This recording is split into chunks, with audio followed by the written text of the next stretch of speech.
Hello everyone, today we're going to break down one of the most fun and useful supports in Dota, Snapfire, also known as the Grandma on a Lizard. This character is played in the position 5 or position 4, although at higher Dota ratings, she is also played in the mid lane and as an off laner. This hero knows how to win the lane, save allies with a cookie, deal a huge amount of damage from afar, and completely turn a fight around with one good ultimate. But it's not enough to just press all the buttons in a row to do that.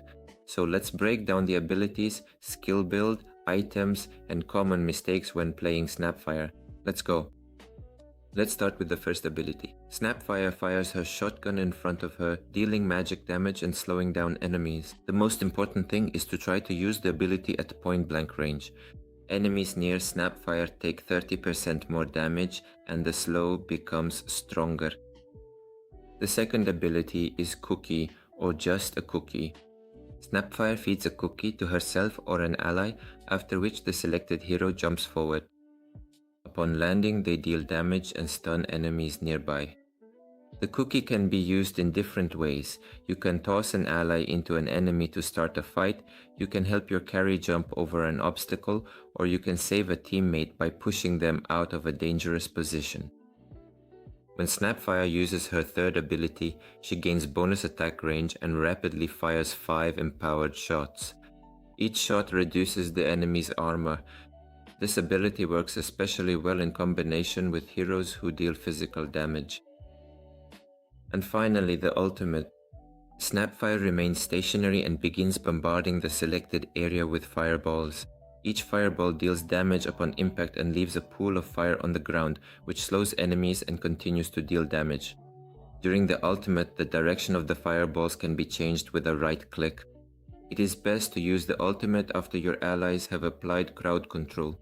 There is no need to try and predict the movement of 5 enemies at once. Choose one important target and bombard them specifically. At level 1, we usually take the first skill, and at level 2 the cookie. After that, we max out the first skill as quickly as possible because it is our main source of damage in the lane. The standard leveling build looks something like this: first ability, then second, first, ultimate, and another level in the first. After the first, we max out the cookie and leave the third skill for later levels. So how do you play the lane as Snapfire? In the lane, your task is to constantly harass the opponent. Don't just stand behind your carry doing nothing. Come out from behind the trees, attack the enemy with regular hits, and try to land your first skill from close range. A good combo looks like this. An ally approaches the opponent, you give them a cookie, the enemy gets stunned, after which you move closer and use your first skill at point blank range. If you have a grenade, add that in and it becomes very difficult for the opponent to get away, but keep an eye on your mana. Snapfire has powerful abilities, but without mana she just turns into a slow grandma with a shotgun. So don't use your first skill just for one ranged creep if there's no opponent nearby. Also, don't forget to pull camps, block the enemy camp, and ferry resources to your core. You are a support after all, not a second carry. So what should you buy on Snapfire? For the start, take tangos, a grenade, branches, and stick depending on the situation. In the early game, buy upgraded sticks and boots. Arcane boots are usually a really solid universal option simply because Snapfire constantly needs a lot of mana. Next, choose items for the specific game. If enemies reach you quickly, buy Force Staff. If opponents deal a lot of magic damage or you need to save an ally, get a Glimmer Cape. If the team lacks healing and auras, you can build Mechanism into Guardian Greaves. After one survivability item, you can purchase an Aghanim's Shard. However, buying expensive damage items before defensive ones is usually not worth it. Aghanim's Scepter, Blink Dagger, Octarine Core, and Refresher Orb are good options for the late game, but only when the team's basic needs have already been met. So, how do you play correctly in fights? The main rule is don't start a fight with your own face. Snapfire should be positioned behind the team. Wait for an ally to initiate with crowd control and then immediately use your ultimate. Try to choose a position in advance from which it will be difficult for opponents to reach you. After that, move closer and use your cookie for additional crowd control.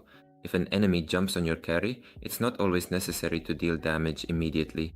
Sometimes it's better to give your ally a cookie or use a glimmer cape or force staff and only then turn the fight around. And one more thing, don't hold on to your ultimate waiting for the perfect scenario. If you can use your ultimate to kill an enemy hero or force the opponents to retreat, use it.